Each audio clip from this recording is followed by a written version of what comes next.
Let's turn now to a discussion of book 6. You were not asked to read book 6, but it's an important book and important to know about it and what happens in between the books you did read. So after book 4, we have book 5, obviously, and Aeneas returns to Sicily, where he is welcomed by King Acestes, and he arrives there on the anniversary of Anchises, his father's death, and they hold athletic games in honor of Anchises. So these athletic games patterned on the games for Patroclus in the Iliad, in book 23 of the Iliad. So in book 6, this is the central book of the epic. It's the turning point to some extent of the epic, and it really marks a turning point for Aeneas and for the epic. In a way, up until then, he'd been pointing backwards and then to the past, and now he's directed to the future. It also marks this shift from the Iliadic half to the Odyssean half to the Iliadic half. It's the hinge between those two halves of the epic. So in book 6, he undertakes this catabasis. I mentioned this when we talk about the Iliad. I mentioned that Priam in book 24 undertook a symbolic catabasis. That was kind of, there were references to it being like a descent to the underworld. So catabasis is a downgoing, a going under to the underworld. And it's modeled more specifically on the Odyssey, book 11, with some differences I'll just highlight here.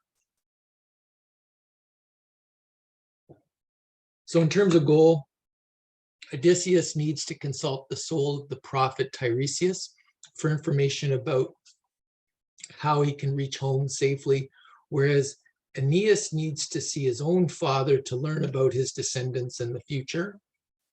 So there's also a distinction here between catabasis and Nicoia. So catabasis is physically going down into the other world, and Nicoia is a ritual that calls the ghosts up. Odysseus doesn't actually physically go down. He does this Nicoia, which calls the ghosts up. Aeneas does enter the underworld bodily. There's a difference in terms of the guide. Odysseus is told how to reach the underworld by Circe, but it's not guided there.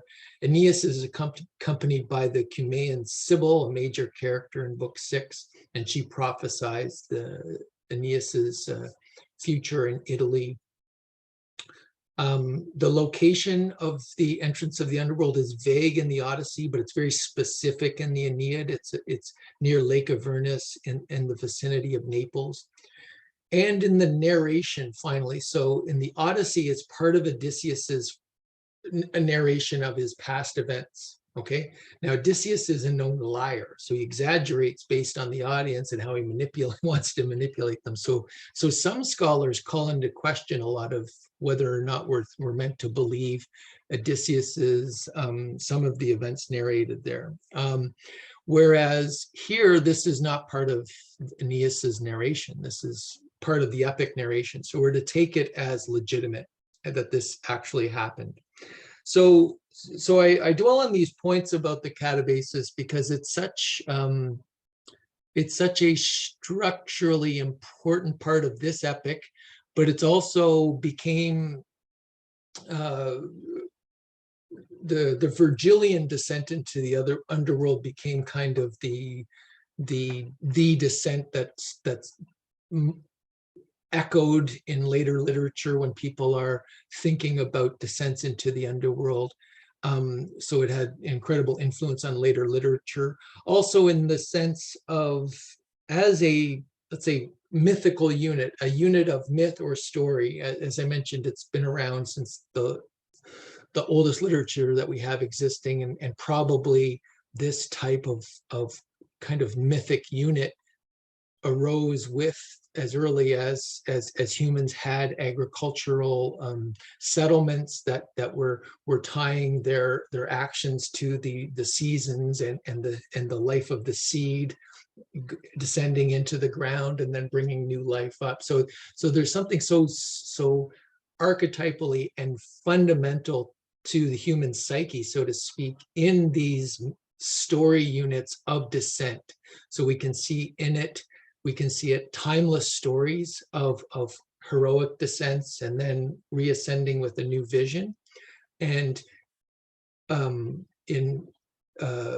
some, let's say, versions of psychotherapy, the goal is for people to face, let's say, what is dark and hidden within themselves, so that they can grasp a new handle on a new, let's say, a new rebirth of themselves. So this story unit is something that we'll see in later culture in many different ways, and is so important for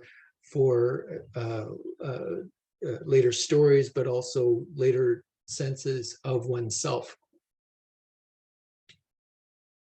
So in the descent to the underworld, Aeneas encounters his father Anchises, and this is based loosely on Odysseus's encounters with his mother Antiresias, but its significance is different. Here its significance is more pointed, and it has to relate to the Anchises pointing Aeneas to the future and to the destiny of Rome and Aeneas's descendants.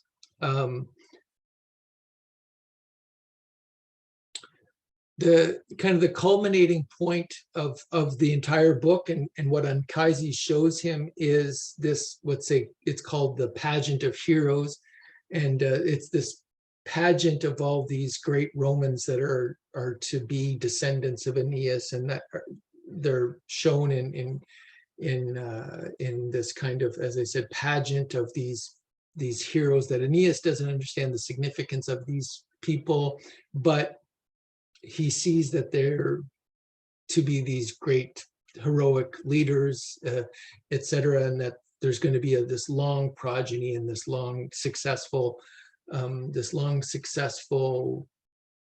history that's going to be made by his success in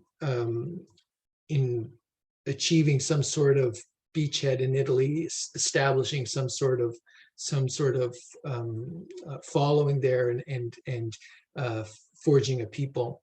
So the function there, it reaffirms his purpose by showing him these errors, but it also reminds the audience, Virgil's audience, of these major events of Roman history and how they're all can be taken back to these foundation myths. And the pageant of heroes contains a couple of the most famous passages in the Aeneid. The first that we'll look at in the next slide is the first of these is Anchises' programmatic statement about Roman skills and virtues. What makes them unique? What's their unique calling? And we'll look at that. And the second is this lament for Augustus's young nephew Marcellus, who died at a young age. And the passage ends the Anchises speech in the pageant of heroes. And the image we have on the right is according to legend, Virgil read early portions of the Aeneid to Augustus and Octavia and Livia, so members of this royal court here. And when it got to the passage of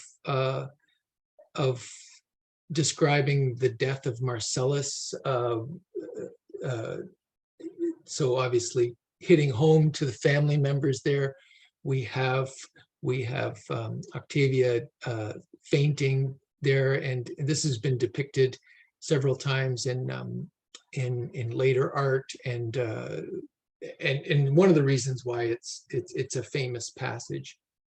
So part of the legend around it is about how moving, let's say, the work was seen to be and recognized to be right from the get-go, even before it was completed and published. Those who heard it realized it had this moving power, and obviously had a moving power for Augustus and for his family, because it touched on family members. It touched on the destiny that would lead to Augustan rule itself. Here's Anchises' statement on the mission of Rome, and think about this in the context of the epic. And I've got a couple questions there afterwards. So he's talking about that. This is what you have to think about in terms of your future, you as Romans generally. Others, I can well believe, will hammer out bronze that breathes with more delicacy than us. So others will be better at sculpting bronze sculptures and bronze relief that will be much more artistic. Draw out living features from the marble, so marble sculptures. Plead their causes better, so others will be better at rhetoric or the arts of law.